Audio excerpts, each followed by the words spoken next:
Welcome back, Alamo City Guards. It's time for part 2, Captain Edgar's Confederate Campaign. I'm 2nd Lieutenant Commander Lee. Welcome to the September 2020 Texian Dispatch video newsletter.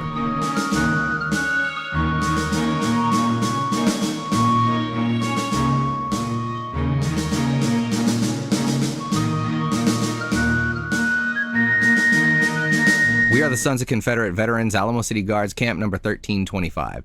Our mission is to honor our Confederate ancestors who fought to defend their homes and families during the great conflict known as the American Civil War between 1861 and 1865, to remember their struggles and sacrifices, and to ensure that their memories and the causes for which they fought are never forgotten.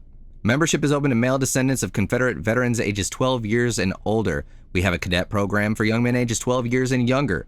Friends of the Sons of Confederate Veterans or Alamo City Guards Camp may be male, female, of any age, and you don't have to have a Confederate ancestor. Meetings are on the first Thursday of the month, but due to the COVID pandemic, we are meeting strictly by Zoom. Check your emails for a link or log into your profile at alamocityguards.com. October 1st, our theme is My Family During the War of the Rebellion, presented by you, our fellow camp members. Many of you are interested in Captain Edgar leading the 1st Texas Light Artillery in action. Well, let me tell you, it was some time before he and his company saw any action at all. After about a month and a half guarding the abandoned United States military headquarters in San Antonio, the then Colonel Earl Van Dorn ordered Company A to Matagorda Bay just to have them march back to help him flex after word the evacuating federal troops under Lieutenant Colonel Isaac Reeve were hostile and approaching San Antonio. Needless to say, like the federal surrender in the Alamo City, this engagement also went without bloodshed. The Alamo City Guards' talent and skill was completely squandered by a whole lot of hurry up and wait, shifting from command to command, first being sent to Red River just to be ordered to Houston, and then to Galveston, and after Galveston, they marched to Camp Lubbock, next to Camp Wall, and then to Camp Nelson, then to Little Rock, Arkansas, then to the Arkansas post named Camp Freezeout, which was abandoned for the Pine Bluff area. Another 5 months of expeditions took them to Alexandria, Louisiana, and finally north to Monroe with orders to march on Vicksburg. Always undermanned, but never outgunned, Edgar's battery was prepared to fight. After months and seemingly years of training and drills, they routed federal troops under General McClernand from their staging area at Judge Perkins Plantation, becoming their first engagement of the war. Ordered into an open field, the Alamo City Guards dropped nearly 100 rounds on the troops near the bank and the gunboat, the USS Carondelet, which was loaded with 7 different designations of Dahlgren guns, yet only blasted 200 shots max at Captain Edgar. The speed and the accuracy of the battery, combined with the inaccuracy of the gunboat, led to a Confederate victory in a little under an hour and a half. Captain William Edgar wreaked havoc up and down the Atchafalaya and Red Rivers, obliterating Union vessels during the Vicksburg and Red River campaigns. He led the best battery in the service, and his superiors knew it. General Edmund Kirby Smith would vehemently agree. When you can crush vessels in the fog like he had the USS Emerald, you kind of solidify your reputation. 20 hits from Edgar's howitzers made Swiss cheese out of the USS Blackhawk. The first shot taking out the pilot, rendering the upper works ablaze.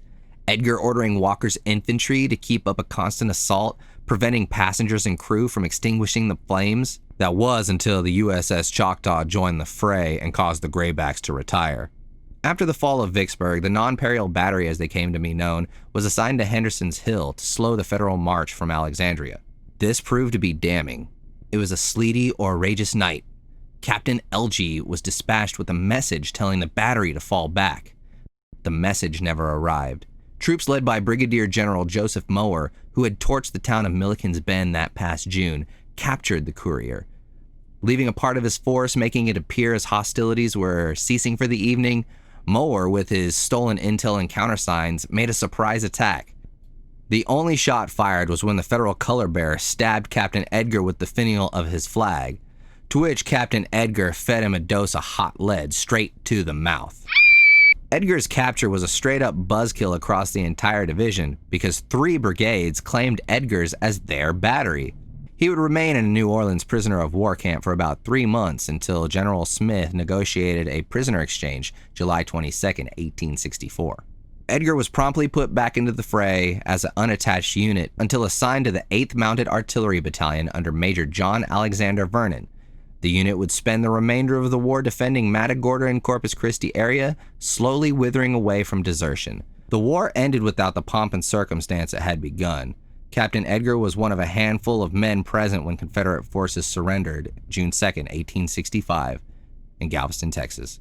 If you'd like to learn more about camp activities, the Alamo City Guards, or Captain William Edgar and his Confederate campaigns, download the Texian Dispatch newsletter at almocityguards.com. And join us at our next camp meeting. Visitors are always welcome. Bring a friend, family member, or a new recruit. That's it for this month, Alamo City Guards. Until we meet again, let justice be done, though the heavens fall.